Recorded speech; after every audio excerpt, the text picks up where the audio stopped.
So my perspective today, in terms of aims, is to look at complex aspects of safeguarding. This will be not where there is just a straightforward issue of abuse or neglect, but where a person, for instance, with a brain injury or a personality disorder or a mental health issue, but one that doesn't stop them being really articulate about why they intend to fly off the top of that building, etc. Situations where we've got learning disabilities or dementia, and then where there's something else to complicate the situation, like a living will. We read in the papers every week about doctors putting DNR notices on people's notes without consulting the relatives or even really consulting the person in the bed. And that just can't happen any longer. But equally, a living will could be something that actually stands as a refusal of consent to lay hands on a person to give them medical treatment. And it's, to my mind, as important that surgeons and psychiatrists and doctors know about that sort of thing just as much as they do about needing to get people out of the hospital in time, dead or alive, if I could put it that way. So I'm also going to be looking at things where you might have a chaotic lifestyle, but one that really suits the person, one that they actively prefer. Or maybe, this is always juicy, a religiously driven refusal of treatment, which doesn't seem maybe to make sense to you or anyone else, whether or not they've got religion, but is a very, very fundamentally held conviction on the part of the person. And then there's always the difficult issue of compulsive self-harm. When is it capacitated self-harm? I engage in that every day when I shove another bounty bar down.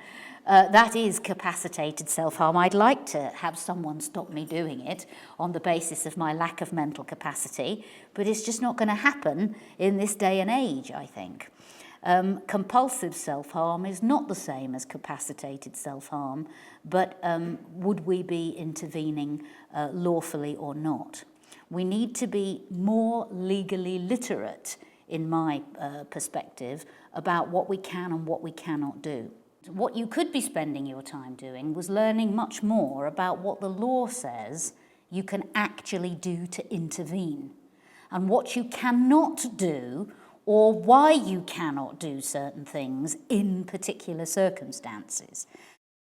The outcome should be that we end up being better legally informed, or legally better informed, and able to think more analytically about best interests and other court orders that you can get. We may even look at guardianship, which is sometimes used in the Northeast, and we will be trying to nail what the inherent jurisdiction is actually about. How is it different from what goes on in the Court of Protection? And when does the Mental Health Act trump the Mental Capacity Act? The case law has found cases where there has been too little safeguarding, meetings going on for years between the great and the good, but with nobody ever actually doing anything, no real action. And then at the other end of the spectrum, we've had cases where there's been too much intervention, where people have been taken away from their relatives in the name of best interests, but without the authority ever really engaging with the perceived, dodgy, alleged adult abuse perpetrator, who, think about it, most of the time was the so-called victim's best interests consultee. They were probably a close relative or a friend or a spouse looking after somebody with dubious or no capacity, and on that basis they were, until proven otherwise, really entitled to be engaged with conscientiously as the best interests consultee of that person, not cast aside and painted into a sin bin on the basis of a few social work staff discussing with each other what they thought so-and-so had said to such and such about why so-and-so should be treated in the way that they were being. And I'm thinking that we don't write enough of this stuff down, and if we did, we would be embarrassed at the thinness of some of our own bases for concerns. It's a fundamental principle of the Care Act, as with all public law, that you will treat the other side fairly. And that means if you've got a bad impression about somebody, you will give them the chance to disabuse you of the impression that they've maybe inadvertently given you. I'm not going to try and turn you all into lawyers, but I think that you get the most out of reading a juicy case because it's interesting, it's about a human being story. The judges say beautiful lyrical things and somebody is usually humiliated, which is always good so long as it's not your authority. So what I'm saying is we need to raise everybody's game to make them think that they are up to reading the odd case from time to time, or at least reading an analysis of why the case has changed the law. So we should end up with some increased confidence in difficult situations and know all about how to move into a situation or how to get quickly out of it where it is neither lawful or practicable. The other discussion was about the Mental Capacity Act and how it's been around for years, but it doesn't seem to be, like, it's not embedded in practice from the general, across all agencies, across private sector, voluntary sector, as well as NHS and the local authorities, and how that impacts and how people seem to a lot of people try to avoid capacity assessments and pass them on to somebody else rather than taking responsibility or for somebody else to make a best interest decision. And I think you could see a lot of the Care Act as being the Mental Capacity Act rewritten into community care law. Advocacy, if you think about it, is a step that you can provide to assist the maximisation of somebody's ability to participate. And yet the Mental Capacity Act said from the outset, you must take all reasonably practicable steps to maximise somebody's capacity before you even think about finding them to lack capacity. I think that best interests appears in the notion of promoting well-being. And also in the well-being provision, there is reference to assuming most people know what they need rather than assuming that we need to tell them what they need. So that's where person-centeredness comes from, if you think about it. But I think that it all comes from the legal framework, because there's that famous case in which the judge says, what's the point in keeping everybody safe if it merely makes them miserable? And actually, you don't need making safeguarding personal as a big initiative if you just understand that the courts themselves will not congratulate you for ruining people's lives just because it stops them, having a tiny bit of excitement in their life, otherwise known as risk. There's a famous case where two elderly lovers are prevented by the local authority from going on their last cruise together on the basis that the lady with dementia might fall off the boat. And the judge, I think, sort of boggled at the thought that somebody even considered supervision in the cabin by a third party. They'd clearly never been on a cruise ship. But, that kind of a case does show that there is, not just in the northeast, but all over the country, still a focus on defensive practice. And without going on about it too much, I want you to believe that just reading a few cases would convince you that judges, who perhaps are not far off needing social work, would themselves really cavil at the idea of being told what best to do. One more case to mention is a case where a lady is doled into a care home because she has become too expensive to care for in her own home, because she's using the care line 70 times a day for a chat. And instead of working with her and impressing upon her why that was not feasible and why that would mean that the council would desist from keeping her supported in her own home, somebody just thought they could dols her. And so she then went to court and argued that she didn't in fact lack capacity. Well, the judge put her on the witness stand and invited her to explain in words of one syllable, which she could still manage, why being in her own home was important. And she gave some very colourful evidence. She explained that her porcelain collection that was in her own home and that could not be taken to the care home was the be-all and end-all for her. It gave her immense pleasure. She talked about the view from the window, the street scene, making her feel she was still having a normal life. And the judge listened to the social workers as well and then said to the lady, these people are well-intentioned. They're worried that if you fall over, there will be nobody to look after you. There'll be nobody to get you to hospital. And the lady, in my mind's eye, shook her stick at the judge, but I may be elaborating a little bit here, but actually said, and this is recorded in the case, if I fell over and died here on the floor, it would have been worth it for me because this house means everything to me. And the judge said, I venture to suggest that this is not an unusual approach. It is not a delusional approach. It is not so entrenched that this lady is not open to reason. On a very snowy day recently, she chose not to come away from the care home back to her own home. The council was trialling her out at home again. The judge said that shows that she understands that it is difficult to get her home and that it is ridiculous to take a stupid risk. So she may be making an unwise decision, but the real problem is she hasn't been told what the council will do if she dares to say no to residential care. No council, he said, should find her to lack capacity without having had it out with her exactly what they will do.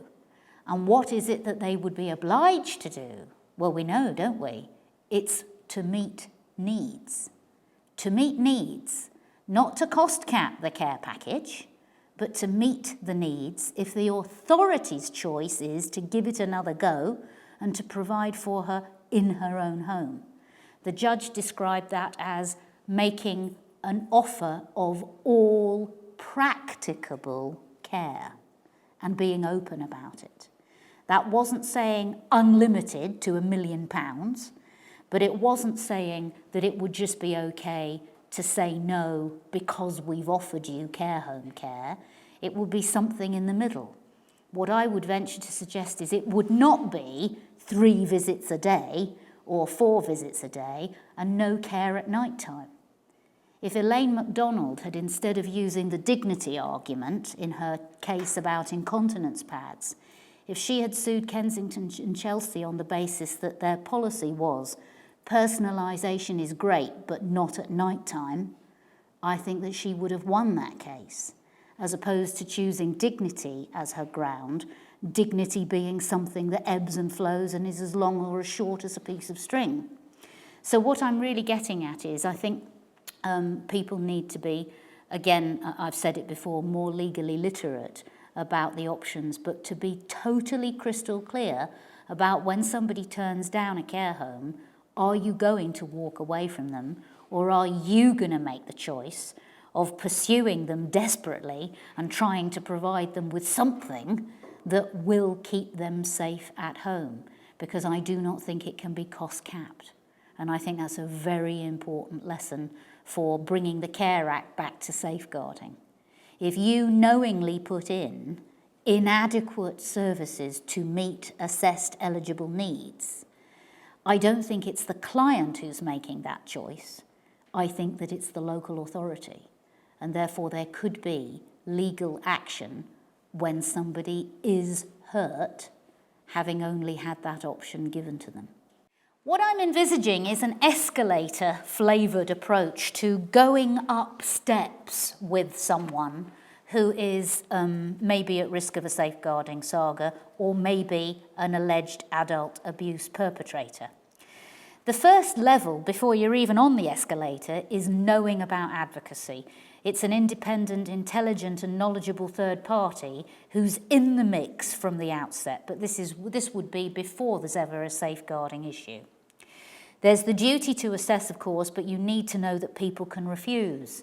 Under the Care Act, they don't have to consent to being assessed, but they can lawfully refuse, and that lets you off the hook. But you're back on the hook again, if you remember, if you suspect that they may lack capacity or if you think they are experiencing abuse or neglect. So that envisages that you are still under a duty to assess even a capacitated, non-cooperative person. And that's an interesting question for supervision, isn't it? How might we set about doing that? Through the window? Well, you know how you do it. You just operate on the basis of what you've been told about this person's presentation, about their behaviour, about other people's concerns. And that's how you start to open the door, how you start to prise it open.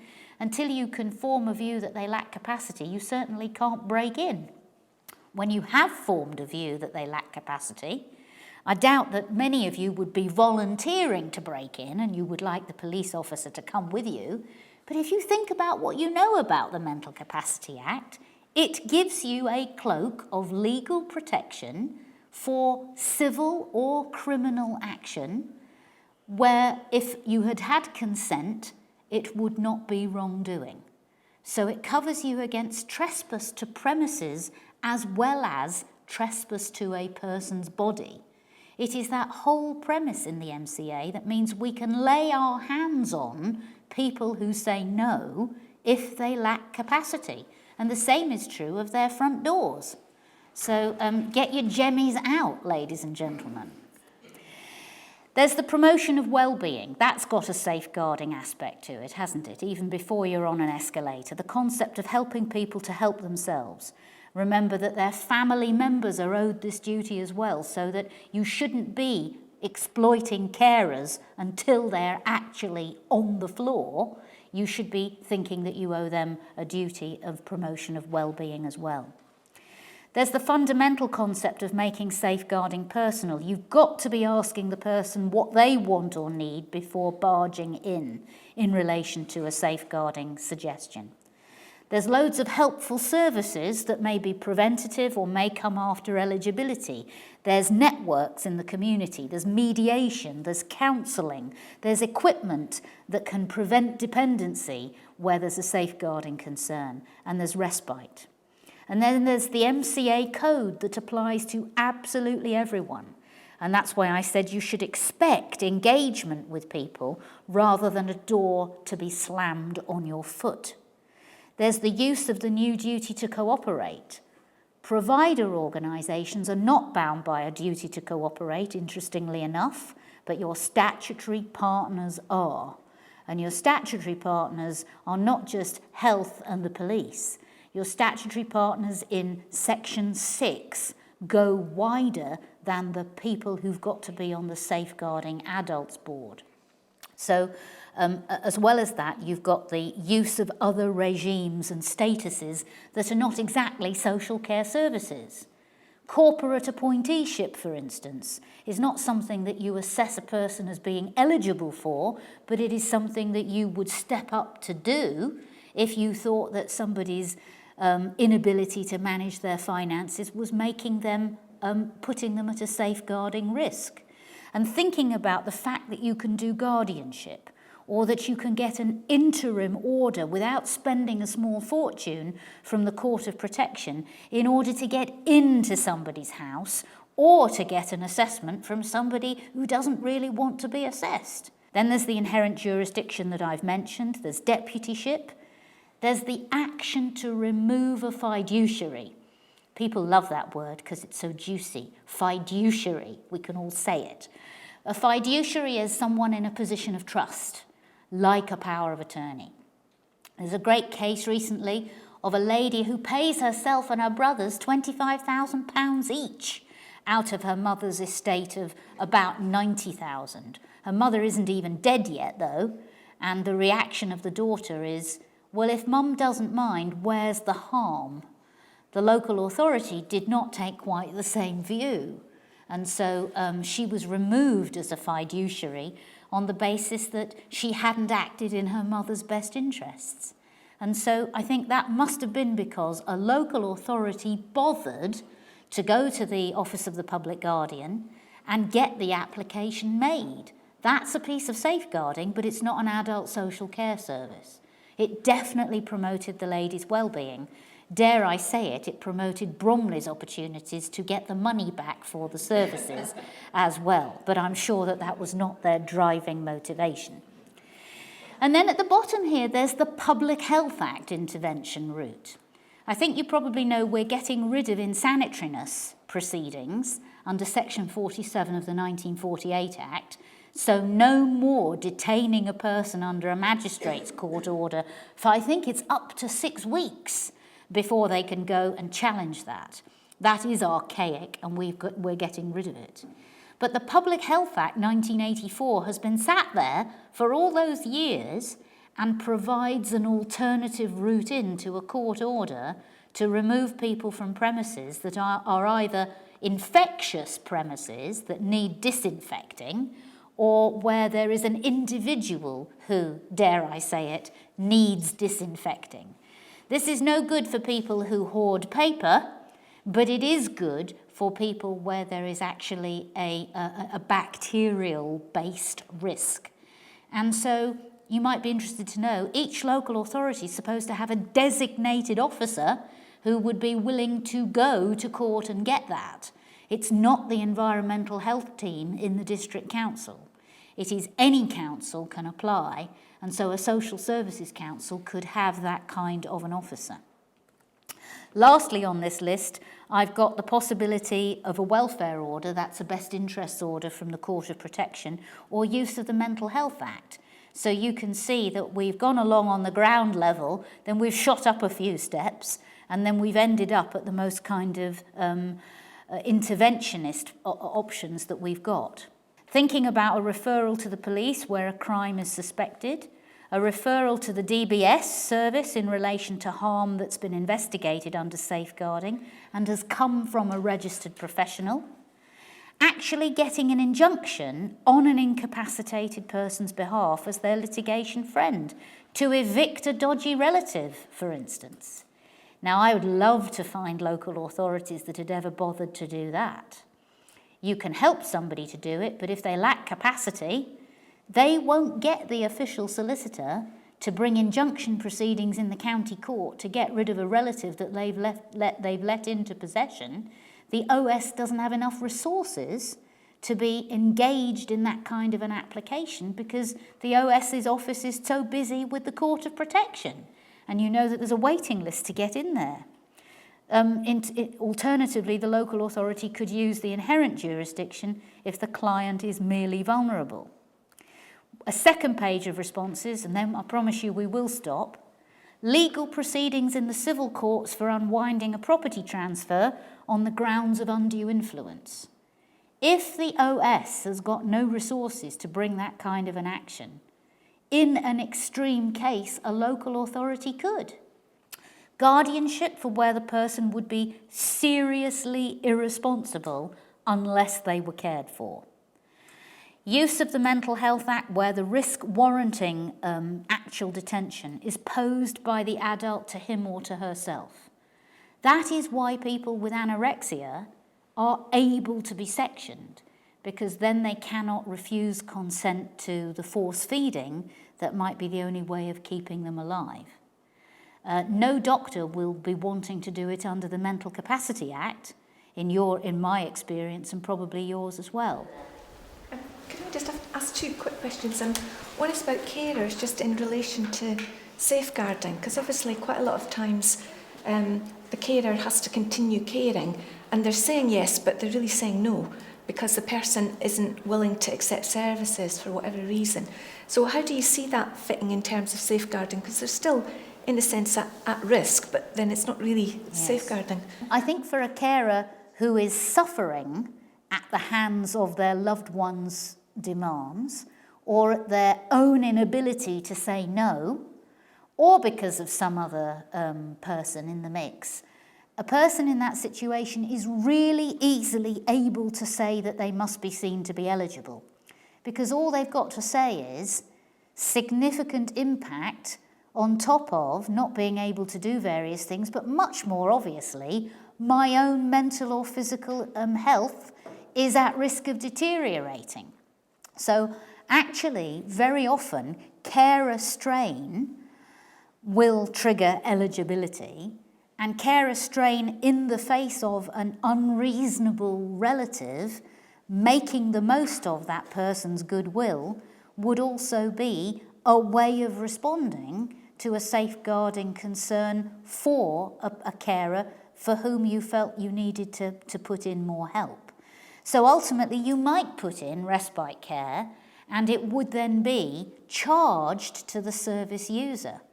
And if the service user wasn't happy to be a service user and wasn't prepared to agree, you could have a situation where ultimately, if you couldn't explain to the carer that they needed to stop for their own safety and well-being, you might have to regard them as not an able and willing carer any longer. They would be willing, but you would have to say that their own determination to carry on regardless made them, in effect, an inappropriate carer.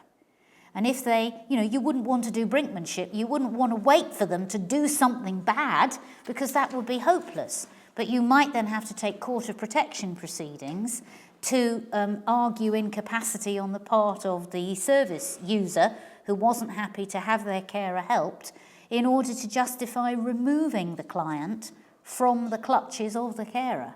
And ultimately, to take somebody away from somebody else, you would then need the court of protection, very probably. Lots of interesting things to think about. Thank you for your attention today. Thank you for being such a good group. Thank you very much for being interested in particular. And I really hope that the Care Act makes a difference for you. I hope that you'll continue to have debates, and I hope that you will bring in that culture of reading that I so wanted to see. Thank you very much indeed. Cheers.